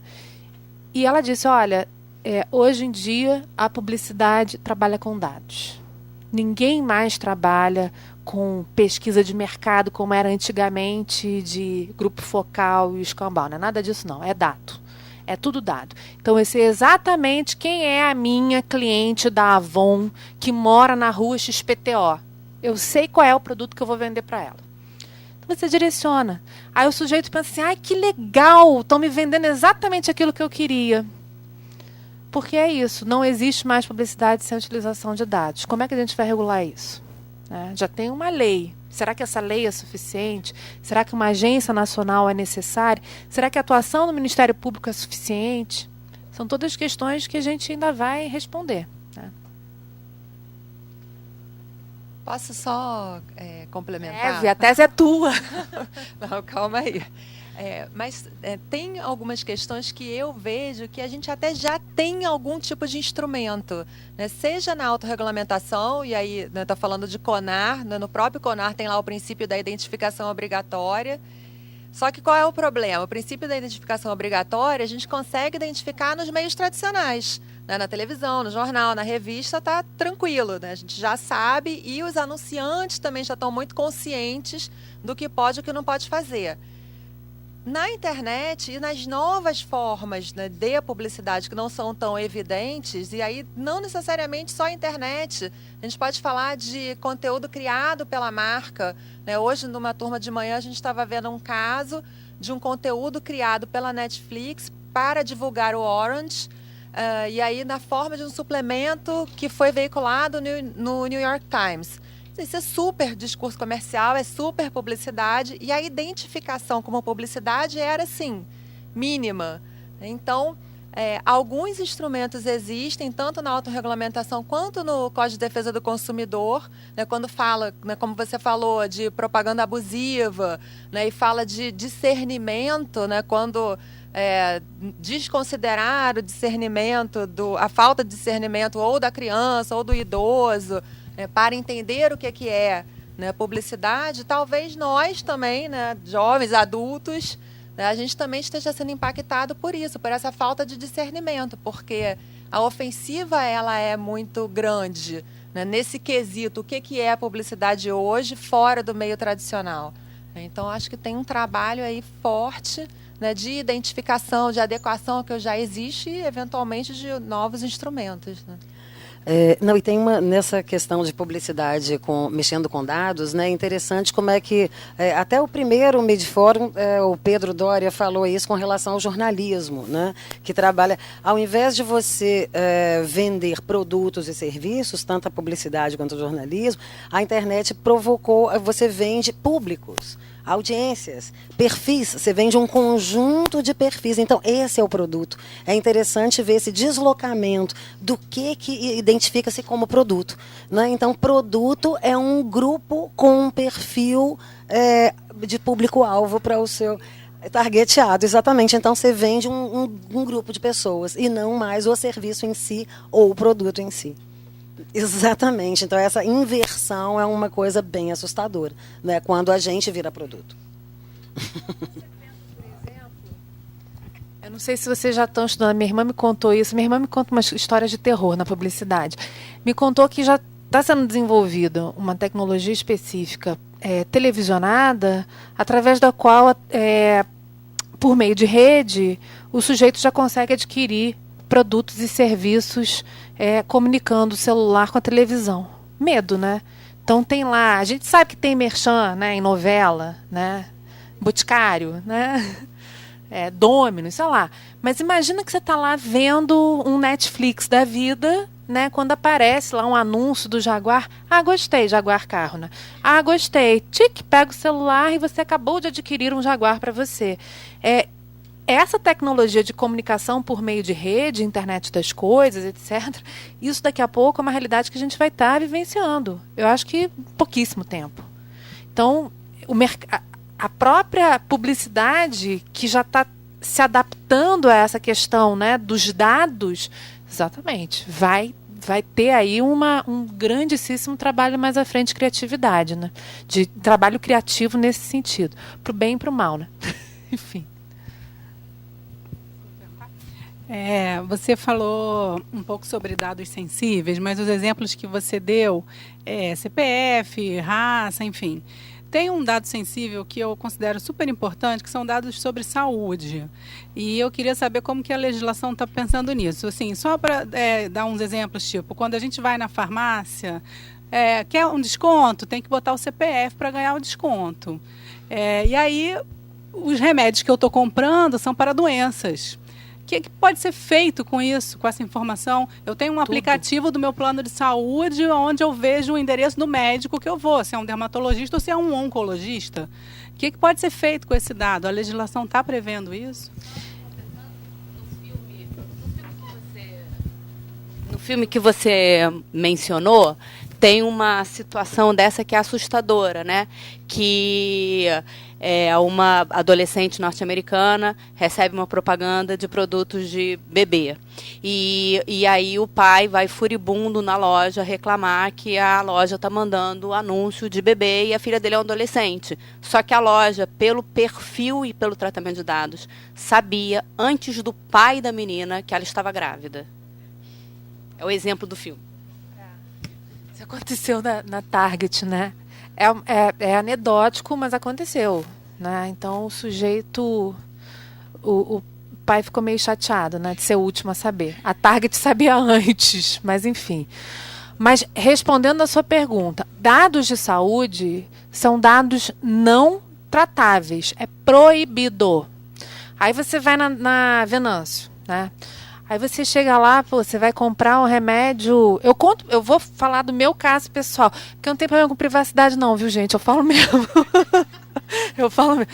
Hoje eu paguei, uma amiga minha ficou apavorada. Falei, como é que você é advogada, ativista da proteção de dados? Você me bota o seu cartão de crédito na porcaria do celular, com biometria, tipo íris para pagamento, é isso mesmo? Eu falei, é isso mesmo, não tem problema nenhum, não. Já sei que eu tô ferrada mesmo, Big Brother tá aí, não vai fazer a menor diferença. Mas vamos pensar no caso aqui do Venâncio, em que eu vou comprar, eu compro sempre, remédio para epilepsia. Eu sofro de epilepsia, beleza? O remédio é caríssimo. Então o que eu faço? Eu pego minha carteirinha da Sul América, né, e boto lá. Quem sabe que eu tenho epilepsia? A Sul América. Quem mais? A PUC do Rio de Janeiro. Claro que, né, que quando você faz o exame admissional eu falei que eu tenho epilepsia, mas vamos supor que eu não tivesse falado. A PUC está sabendo, a Sul América está sabendo. O que isso pode gerar em termos de discriminação? Discriminação de preço. Então, se um professor é epilético, as chances dele ter uma crise em sala de aula são altíssimas. Nem é, mas a chance de ter uma crise em sala de aula é altíssima. Isso vai influenciar no valor do meu seguro de saúde, isso vai influenciar, eventualmente, no exercício da minha profissão. Ou seja, são dados que não podem ser tratados e que têm que ser protegidos prioritariamente para evitar justamente a discriminação, o tratamento discriminatório e a utilização desses dados de forma discriminatória. Né? A legislação prevê. A Lei de Proteção de Dados tem no artigo 5º o conceito de dados sensíveis e no artigo 7º, se eu não me engano, que fala de tratamento de dados, proíbe a utilização dos dados sensíveis. Ainda que tenha consentimento, não pode ser utilizado. Tá? Bom, não poder ser utilizado, né? E ser utilizado concretamente... Porque se não fosse ser utilizado, eles não iam pedir meu CPF. Se eles estão pedindo, é porque eles vão utilizar. Certamente. Certamente. Tem um programa interessante também, interessante, né? Das farmácias, das fornecedoras de medicamento, que você se cadastra lá para receber o desconto no medicamento, né? Exatamente. Aí você tem lá, bonitinho. O que eles fazem com esse dado? Eles já sabem o teu perfil de doença. Então, eles já sabem exatamente o que você vai ter, o que você vai deixar de ter, as consequências daquela determinada condição. Aí você começa a receber um monte de anúncio de remédio, nem pode, né? Mas, teoricamente, você receberia anúncio de remédio. Não, mas a gente, na hora que eu boto meu CPF, vem um desconto personalizado para mim. Exatamente. 10% de desconto no Kleenex, no Rinossoro, no Salsep, não sei o quê. Porque eu compro remédio de alergia, então eles já estão me dando já sabe que você é o lenço alérgica. de papel, lógico. Né? 10% de desconto. Para isso, pelo menos, eles estão usando. Isso, exatamente. Vai chover, choveu semana passada, sei lá. Já vai ter um ataque de rinite.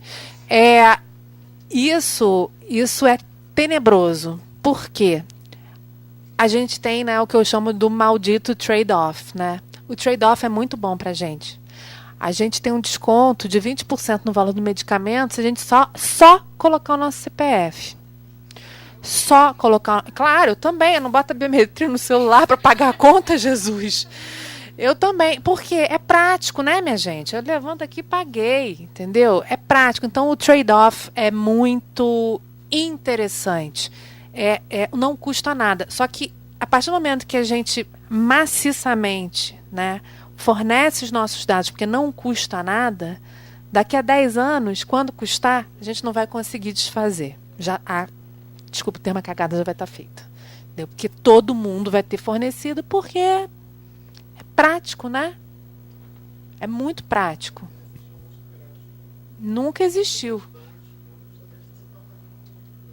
Estou pagando meu dado. Teve a famosa capa do The Economist, escrito, né? Data is the new oil. Os dados são o novo petróleo. E, de fato, é isso.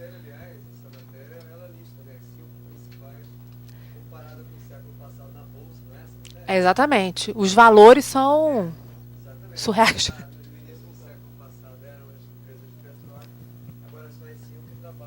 Exatamente. Olá, queria perguntar uma coisa. No início você começou falando sobre o quanto é chato ler os termos e condições quando a gente vai acessar um aplicativo, enfim. Mas a gente toda hora vê outro tipo de tratamento de informações igualmente chatas de uma forma que a gente consegue, né, lidar. A lei prevê alguma coisa nesse sentido de mudar essa forma de apresentação? Porque eu fico pensando, a gente enquanto, né, comunicólogos, a gente tem total condição de produzir um conteúdo que seja extremamente agradável de ser lido. Né? Então, como é que a lei trata, né, disso? A Lei Geral de Proteção de Dados estabelece a necessidade de adequação dos termos de uso a uma linguagem de fácil acesso, previamente, coisa que já tem no Código de Defesa do Consumidor, previamente, antes do consentimento, com a indicação em caixa alta, neon laranja, das cláusulas mais comprometedoras, por assim dizer. né? Quer ver um exemplo de um bom termo de uso? Que a gente não lê porque, enfim, a gente não lê. Facebook. O Facebook, os termos de uso do Facebook são interessantíssimos. A forma como eles modificaram os termos de uso depois de 2014 é muito interessante. São bannerzinhos com perguntas e respostas totalmente tate-bitate. Então eu sei exatamente quais são os riscos daquela contratação. A questão é essa, eu preciso saber de antemão quais são os riscos. E a legislação nova prevê expressamente a necessidade de adequação desse conteúdo para que o consentimento do usuário da tecnologia seja realmente livre, esclarecido e consciente. E a gente tem vários exemplos, né, de termos de uso indevidos. Né? A Apple, por exemplo... Bom, a Apple não dá para ler, porque a letra é, sei lá, meio, né? São 25 páginas, você não vai ler. E teve uma entrevista interessante, uma audiência interessante no Senado norte-americano com a... Esqueci o nome dela. Mas que era uma executiva da Apple perguntando, mas como é que você sabe que o sujeito leu? Ele apertou eu aceito, né? Então, tipo assim, eu presumi que ele leu. Está presumido. Isso não é admitido pela lei. A Lei de Proteção de Dados não admite a presunção do consentimento mais. O consentimento tem que ser expresso. Então, assim, um dos meus projetos queridos é a formulação de termos de uso em que os riscos sejam visíveis antecipadamente e que o contrato ele seja personalizável. Então, como se eu tivesse, por exemplo, caixinhas para ticar. Né? De acordo com as caixinhas. Quer ticar tudo? Tica tudo. O problema é teu. Quer fazer uma seleção prévia das informações que você deseja compartilhar? O serviço que vai ser fornecido para você vai ser diferente. Você vai ter acesso a coisas diferentes, de repente um pouco mais limitadas, mas está dentro da contratação. Está dentro do que você está vendendo. O dado que você está vendendo está te dando acesso, de repente, a um serviço diferente, menos extenso. Né? E eu tenho esse sonho, né, de redigir termos de uso que sejam efetivos, que as pessoas realmente entendam e percebam, né, que o consentimento está sendo dado para um determinado fim, uma determinada finalidade. Tá? Não sei se eu te respondi. Respondi? Na verdade, a minha dúvida é mais com a questão de como combater essa troca de dados. Porque, na verdade, hoje em dia, às vezes, você vai comprar uma blusa, a pessoa ela nem pergunta se você quer fazer um cadastro, ela já sai perguntando. E se você disser que você não quer fazer, ela quase te obriga a fazer para você levar a sua blusa. Então, a minha pergunta é mais nesse sentido de... A brusinha da Farm. Como combater essa quase maneira coercitiva de extrair seus dados. Então, uma coisa vai ser quando a Lei Geral de Proteção de Dados entrar em vigor. Né? Então, a Farm não vai poder exigir que você coloque seu CPF. Por que exige que você... mais uma vez, é o trade-off. Se eu dou o CPF para a loja, provavelmente eu vou ter algum benefício. Tá? Certamente eu terei algum benefício. Né? Isso, então, a gente vai ter... Na verdade, a gente tem duas possibilidades de conduta. Bom, primeiro é o fato de que a legislação vai proibir esse tipo de atitude por parte das lojas. Tá? Ou seja, o sujeito não é obrigado a fornecer o dado, e se ele fornece para uma determinada finalidade que tem que ser avisada previamente. Então, eu preciso do seu CPF para finalidade. Tá? E você não é obrigado a fornecer para receber o que quer que seja de benefício, o que quer que seja. Tá? Segundo, educação. Passa necessariamente por educação. A partir do momento em que as pessoas começarem a se recusar a fornecer os dados, isso antes da vigência da lei, tá? Isso vai mudar naturalmente uma conduta dos próprios fornecedores. Tá? Eu, por exemplo, não forneço CPF para absolutamente lugar nenhum. Nenhum. Mas você tem o desconto fiscal lá do imposto, eu não preciso disso. Na minha vida. Eu sou professora da PUC, eu tenho dinheiro para pagar imposto.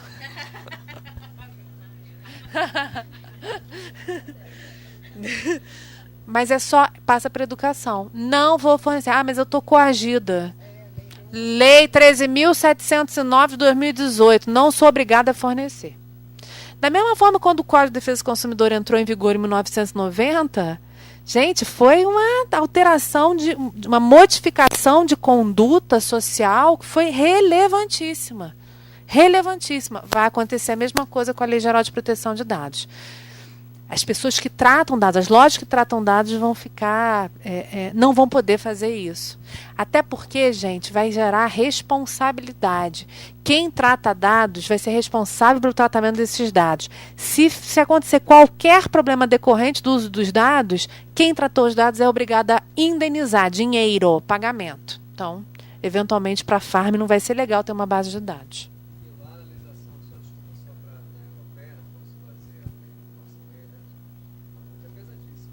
Pesadíssima, 20 milhões de euros, 10% do faturamento anual e mais. E lá é obrigado, toda empresa que trata dados é obrigada a ter um agente que é chamado DPO, que é o Data Protection Officer, que é a pessoa física responsável pela governança desses dados. Então, se der uma caca, quem responde é o sujeito, pessoalmente. Então, o negócio é muito sério. E a gente está seguindo, espero, né, com essa nova agência que virá, a gente está seguindo a mesma metodologia que a GDPR europeia. Vamos. Tá.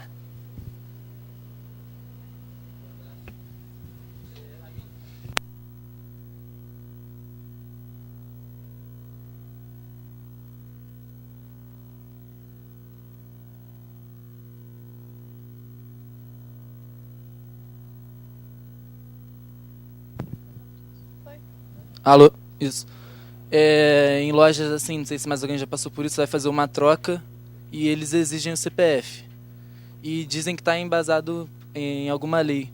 Eu queria saber especificamente, só para eu entender isso mesmo, que é algo que me incomoda, se eu realmente sou obrigado a dar o meu CPF e, se tiver embasado em alguma lei, qual, né, o porquê disso.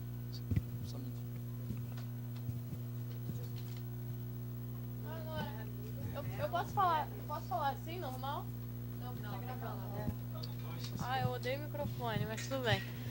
Tá,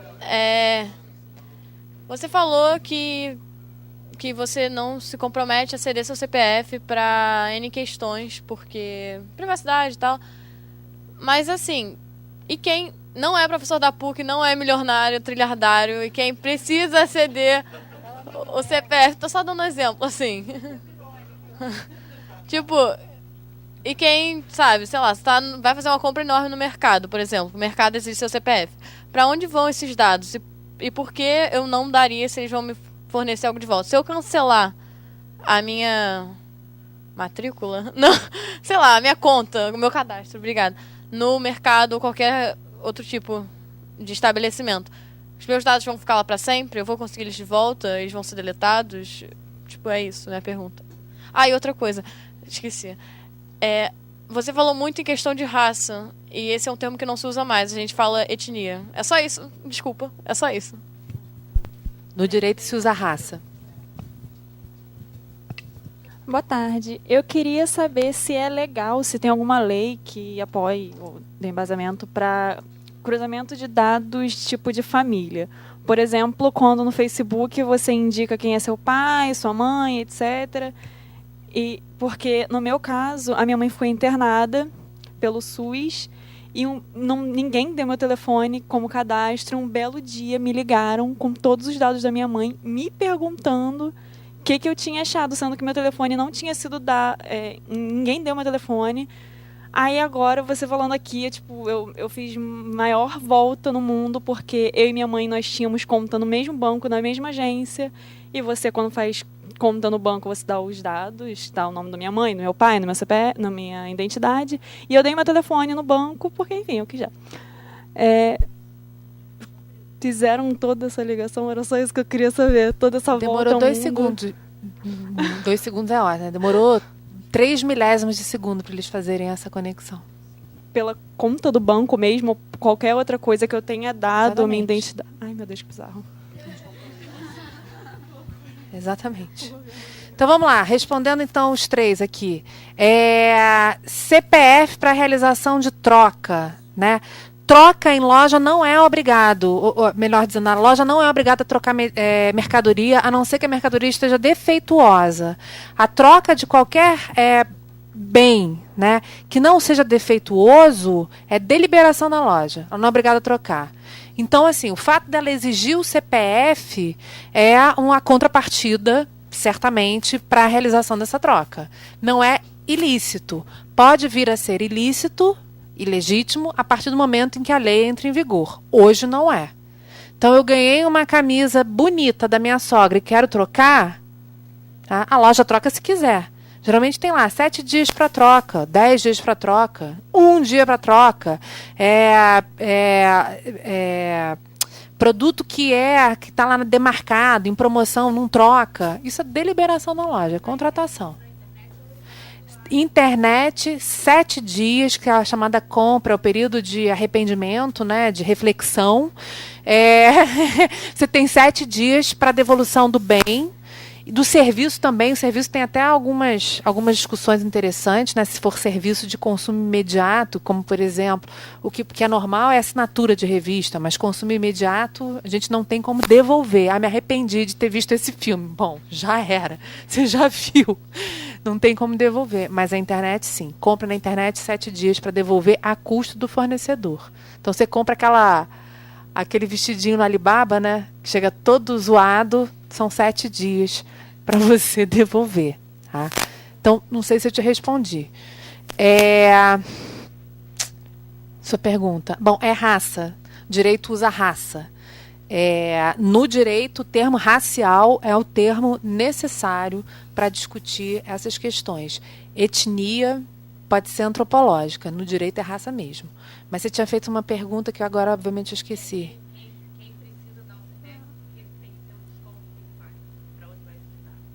Os dados vão para a Receita. Eu fui lá no supermercado. Lembrei das perguntas. Eu fui lá no supermercado. Tem que dar o CPF. Para onde é que vão esses dados? Certamente para fins fiscais da própria empresa, do próprio Guanabara. E certamente para a Receita Federal, aquele teu CPF vai ser utilizado para fins de fiscalização. Aquele acabou de fazer uma compra no Guanabara de R$10 mil. Estranho. Pagou em dinheiro. Muito estranho. Para onde é que vai esse dado? Para a Receita. Exatamente. Eu posso recolher os meus dados? A Lei Geral de Proteção de Dados permite isso. Do sujeito apagar os seus dados de uma determinada base de dados. Direito ao apagamento. A internet não esquece, né? Quer dizer, a gente está falando especificamente de uma base de dados. Então, Facebook. Vocês querem apagar uma conta, sair do Facebook. Vocês hoje não conseguem sair. Para sair do Facebook, vocês têm que requerer ao próprio Facebook o apagamento de todas as informações. E isso vocês não podem fazer sozinhos. Vocês têm que... E tem a portabilidade. Vou levar do Facebook para onde? Para o Google Plus. Olha lá.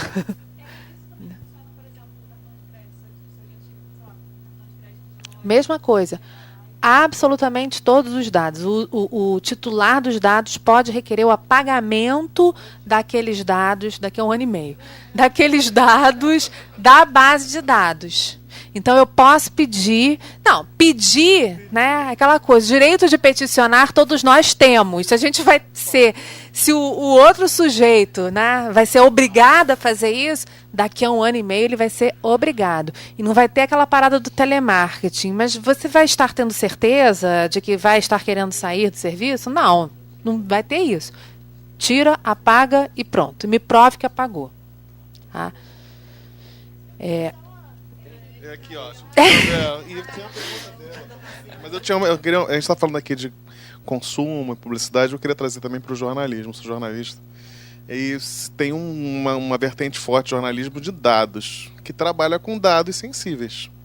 geralmente figuras públicas. Como é que fica esse trabalho a partir enfim, do momento que a lei vai valer? Por exemplo, eu vou te dar um exemplo. Há 10 anos atrás foi feita uma matéria, o Homens de Bens, foi uma equipe do Jornal Globo que fez, que levantou a partir dos dados do TSE, dos deputados da Câmara da LERJ, né, da Câmara de Deputados aqui estadual, da Assembleia Estadual, levantou quanto cada um tinha enriquecido, né, o enriquecimento de cada um, né, e mostrou que aquilo era o patrimônio de cada um e que aquilo era incompatível com a renda e tal. E aí como é que trabalha isso? Você está trabalhando com dados, trabalha com dados sensíveis, são pessoas públicas, são dados públicos, entre aspas, mas nem sempre. Não, seus problemas acabaram. Porque a Lei Geral de Proteção de Dados não se aplica a, está lá no artigo 4, não se aplica a trabalho de investigação jornalística, pesquisa, não se aplica. Então, se você tem, jornalista está a salvo. Beleza? Tá salvo. Ufa. Então, o acesso e base de dados. Então,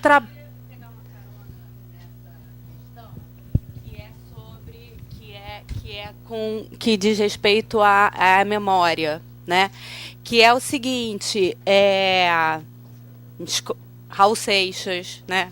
Rubem Fonseca, né? Tem um conto do Rubem Fonseca que ele fala: estou dizendo isso hoje, mas não me cobrem que eu diga isso daqui a 10 ou 20 anos, porque eu tenho em mim a boa qualidade de mudar de ideia, né? A internet não deixa muito, né? Por quê? Porque você escreveu uma coisa há 10 anos e você é cobrado hoje sem nenhuma chance de explicar que você não é mais aquela pessoa porque você mudou de ideia. Então, não pode. Quer dizer, ela é como, né, assim, ela é marcada na pedra, ela é estática, né? Então, como que, né, que é fugindo um pouco da questão propriamente da lei, né, mas como que a gente pode pensar nesse mundo de Big Data, né, de pesquisa constante, né, como que a gente pode também educar e trabalhar para dar a chance das pessoas de se transformarem, né? A chance das pessoas de Posso propor? Vou propor aqui, então, para os queridos professores presentes, a gente fazer um debate só sobre direito ao esquecimento. Porque esse é um... Não apaga. Na verdade, se você falou uma parada lá atrás totalmente comprometedora, isso vai ficar num Scarlet Letter para o resto da sua vida te marcando, se tiver na internet, e vida que segue. Agora, a GDPR, a Lei Geral de Proteção de Dados da Comunidade Europeia, o nosso não tem não, tá? Mas da Comunidade Europeia fala em direito ao esquecimento, que é o direito ao apagamento de dados, o direito da remoção de conteúdo, o direito à desindexação. Então, a informação está presente, mas você desindexa, os motores de busca não conseguem encontrar aquela informação. Isso é essencial para a evolução do ser humano, né? Porque a gente meio que muda ao longo da vida, graças a Deus. Mas isso é um debate aí que, nossa, dá um outro encontro desses, para a gente falar sobre esquecimento.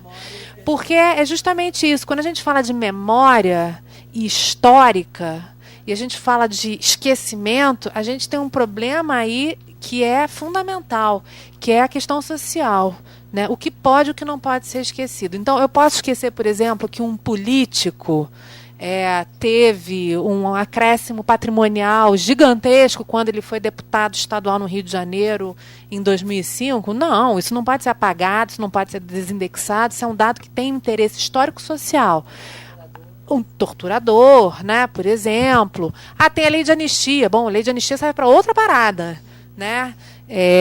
História é outra história, né? Então, a memória histórica que diz respeito ao interesse social, ao interesse da construção, né, daquela determinada sociedade, não pode ser esquecida. O resto, entendeu?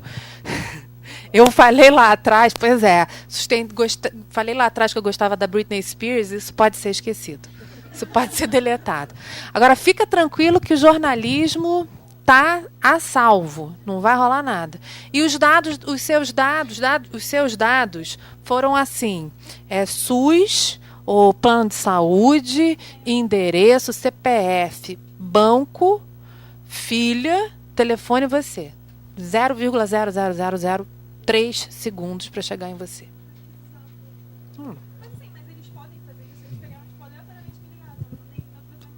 Hoje podem. Hoje podem. Daqui a 1 ano e meio, não.